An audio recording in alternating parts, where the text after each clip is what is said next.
কেশবপুর বাহারুল উলুম কামিল মাদ্রাসায় সাবেক অধ্যক্ষের পুনর্বহাল চেষ্টায় স্বাক্ষর জালের অভিযোগ। সাদেক হোসেন, কেশবপুর প্রতিনিধি। যশোরের কেশবপুর বাহারুল উলুম কামিল মাদ্রাসার সাবেক অধ্যক্ষ ফসিয়ার রহমানের চাকরিতে পুনর্বহাল চেষ্টাকে কেন্দ্র করে কমিটির কয়েকজন সদস্যের স্বাক্ষর জাল করার অভিযোগ উঠেছে। অভিযোগ রয়েছে ২০২৪ সালের গণ-অভ্যুত্থান পরবর্তী সময়ে দুর্নীতি ও অনিয়মের অভিযোগকে কেন্দ্র করে তিনি ২১ আগস্ট ২০২৪ তারিখে অধ্যক্ষ পদ থেকে পদত্যাগ করেন। পরে তাকে অব্যাহতি দেওয়া হলেও সম্প্রতি গোপনে মিটিং দেখিয়ে পুনরায় দায়িত্বে ফেরার চেষ্টা করছেন বলে অভিযোগ করেছেন কমিটির কয়েকজন সদস্য। সংশ্লিষ্ট সূত্রে জানা যায়, কেশবপুর বাহারুল উলুম কামিল মাদ্রাসার সাবেক অধ্যক্ষ বোরহান উদ্দিন ১৯৯৬ সাল থেকে ২০১৩ সাল পর্যন্ত প্রতিষ্ঠানটির অধ্যক্ষ হিসেবে দায়িত্ব পালন করেন। বর্তমানে তিনি মাদ্রাসার সভাপতির দায়িত্বে রয়েছেন। অভিযোগ সূত্রে জানা যায়, চাকরিতে পুনর্বহালের জন্য ফসিয়ার রহমান ৯ জুন ২০২৬ তারিখে গোপনে একটি মিটিং দেখান।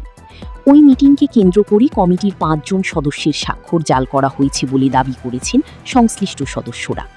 যাদের স্বাক্ষর জাল করার অভিযোগ উঠেছে তারা হলেন সহসভাপতি মোহাম্মদ আব্দুল গফুর গাজী, বিদ্বৎসাহী সদস্য জনাব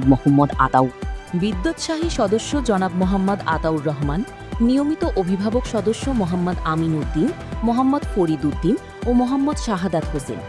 তারা জানান, সাবেক অধ্যক্ষ ফসিয়ার রহমানের বিরুদ্ধে বিভিন্ন অনিয়ম, আচরণগত সমস্যা ও প্রশাসনিক অভিযোগ রয়েছে, অথচ তাদের না জানিয়ে এবং তাদের স্বাক্ষর না নিয়েই মিটিং দেখানো হয়েছে। তারা দাবি করেন, আমরা স্বাক্ষর করিনি, অথচ আমাদের স্বাক্ষর ব্যবহার করা হয়েছে। এতে আমাদের মান-সম্মান ক্ষুণ্ণ হয়েছে। আইন অনুযায়ী যে ব্যবস্থা নেওয়া যায় আমরা সেই ব্যবস্থা নেব। প্রয়োজনে মানহানির মামলা করা হবে। নিয়মিত অভিভাবক সদস্য মোহাম্মদ আমিন উদ্দিন বলেন, আমরা কমিটিতে থাকা সত্ত্বেও কোনো কিছু জানি না। যেদিন মিটিং দেখানো হয়েছে সেদিন আমাদের কাউকে জানানো হয়নি। তিনি ২-৩ জন লোকসহ আরও কিছু লোক নিয়ে মব সৃষ্টি করে নিজেই অধ্যক্ষের দায়িত্ব নেওয়ার চেষ্টা করছেন। আমাদের স্বাক্ষর না নেওয়া সত্ত্বেও স্বাক্ষর ব্যবহার করা হয়েছে। আমরা আইন অনুযায়ী ব্যবস্থা নেব। এ বিষয়ে কেশবপুর বাহারুল উলুম কামিল মাদ্রাসার সাবেক অধ্যক্ষ ও বর্তমান সভাপতি বোরহান উদ্দিন বলেন, ফসিয়ার রহমানের বিরুদ্ধে আগে থেকেই দুর্নীতি ও নিয়োগ বাণিজ্যের অভিযোগ ছিল। তিনি কোনো চাপের মুখে নয়, স্বেচ্ছায় পদত্যাগ করেছিলেন। জুলাই গণ-অভ্যুত্থানের পর দেশের পরিস্থিতি স্বাভাবিক হলে একটি মিটিংয়ে তার পদত্যাগপত্র ও সংশ্লিষ্ট এজেন্ডা উপস্থাপন করা হয়। পরে নিয়মতান্ত্রিকভাবে আলোচনা করে তদন্ত কমিটি গঠন করা হয়।